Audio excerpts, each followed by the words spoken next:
a chama do amor.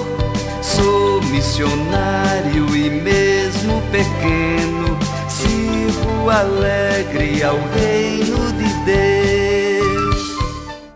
Continuando o nosso encontro com a Palavra de Deus, hoje, dia 14 de outubro, eu trago essa Palavra de Deus para iluminar e abençoar a sua quarta-feira. Não esqueça sempre que no final do programa, nós temos aqui o nosso momento catequético da Palavra de Deus. Que Deus permita que tenhamos um dia maravilhoso, sobretudo que tenhamos fé e coragem para não cairmos em desânimo nas dificuldades que porventura possam ao longo do dia vir nos acalhar. Hoje, o Divino Pastor queixa-se daqueles falsos pastores, fariseus e doutores da lei. Faziam cumprir e cumpriam, mas não amavam. Jesus, o bom pastor, põe-se à frente do rebanho. De igual modo, os bons pais devem ser um bom modelo. O exemplo arrasta. Os bons educadores esforçam-se para viver as virtudes que ensinam. A coerência é isto, não somente de um dedo e de um certo dado, mas sim de toda a vida. O Evangelho de hoje, eu convido você a abrir a sua Bíblia em Lucas capítulo 11, no versículos 42 a 46. Tomando essa palavra em nossa direção, podemos então olhar e ver o que Deus tem para nos colocar diante de Deus hoje. Ai de vocês, fariseus, que pagam o dízimo da hortelã, da arruda e de toda a hortaliça, mas deixam de lado a justiça e o amor de Deus. Vocês deveriam praticar essas coisas, mas se deixam de lado outras. Ai de vocês, fariseus, que gostam dos primeiros lugares na sinagoga, nas saudações e também nas praças públicas. Hoje Jesus nos traz duas palavrinhas muito importantes: a justiça e a paz. Hoje há polêmica com os fariseus e Jesus Cristo deixa muito claro que a situação deste eixo da convivência social e do amor de Deus antepõe-se aos pontos de vistas particulares. A paz e o direito, a paz e a justiça estão inseparavelmente, mas estão unidos no amor de Deus. Onde se atropela o direito e a justiça, toma o poder e a paz fica ameaçada.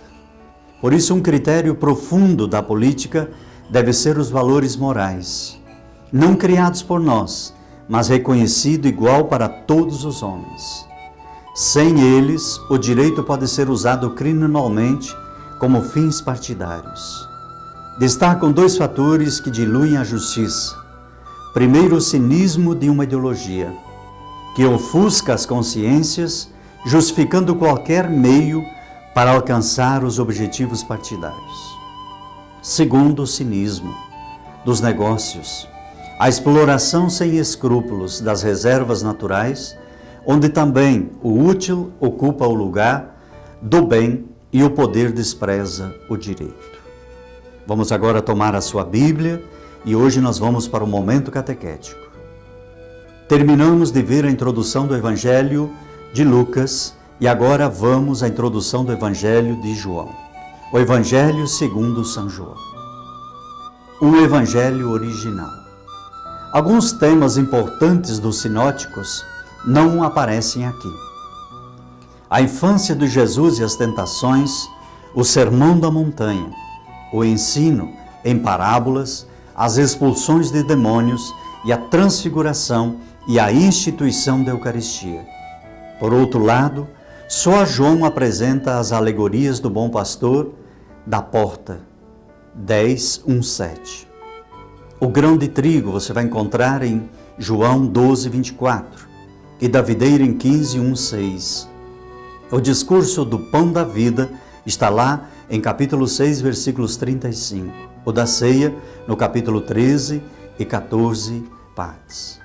E a oração sacerdotal, ela pode nos ajudar a perceber os episódios das bodas de Caná, no capítulo 2, e a ressurreição de Lázaro, lá no capítulo 11, versículos 21 a 27, e do lava-pés, 13, 4, 5, e os diálogos com Nicodemos, 3, 1 a 12, e com a Samaritana, nós encontramos no capítulo 4, versículos 7 a 10. Aqui nós temos um resumo praticamente muito interessante. Se você retomar ele e ler cada trecho, você vai ficar por dentro do que João apresenta aqui, uma situação de Jesus, sobretudo na Judéia e em Jerusalém, onde se encontra pelo menos em 3 Páscoas diferentes. Observe lá em 2:13, 6:4, 11:5:5, e você pode ver também em 5:1. O que o texto revela ter sido dirigido ao autor de uma comunidade com uma profunda caminhada celebrativa, reflexiva e enfrentando um mundo nada fácil, nada acolhedor. Ninguém como o autor do 4º Evangelho consegue harmonizar o celeste e o terrestre Jesus de Nazaré, e o Cristo glorioso, o ontem, o hoje e sempre. Diferentes do pensamento teológico que apresentaram o crucificado como um abatido, um humilhado, João o revela como aquele elevado, o glorificado.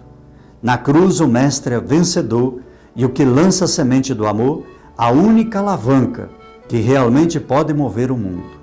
Há controvérsia se o apóstolo João é mesmo o autor do Evangelho. Sabe-se que o apóstolo era um humilde pescador de cultura israelita, que falava o aramaico. Teria ele condições de dominar o grego e a cultura encontrando-se no texto evangélico? O grego usado no texto evangélico e a cultura rabínica e sapiensal própria de um judeu helenista que vivia fora de Israel.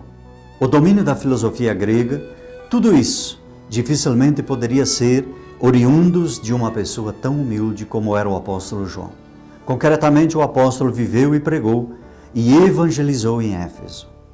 Tudo indica que havia um redator conhecedor do grego e que se serviu de fonte distinta sob a supervisão do apóstolo. A grande arte da vida é acordar depois de um sonho, levantar depois de um tombo, sorrir depois de uma decepção e nunca desanimar, olhar para frente com esperança de vencer sempre. Deus abençoe o seu dia. Incline sua cabeça, por favor, para receber agora a bênção de Deus. Onde estiver, Deus te guarde. Onde andar, Deus te guie. O que decidir, Deus te ilumine. E por toda a vida, Deus te proteja e te abençoe. Em nome do Pai, do Filho e do Espírito Santo. Amém.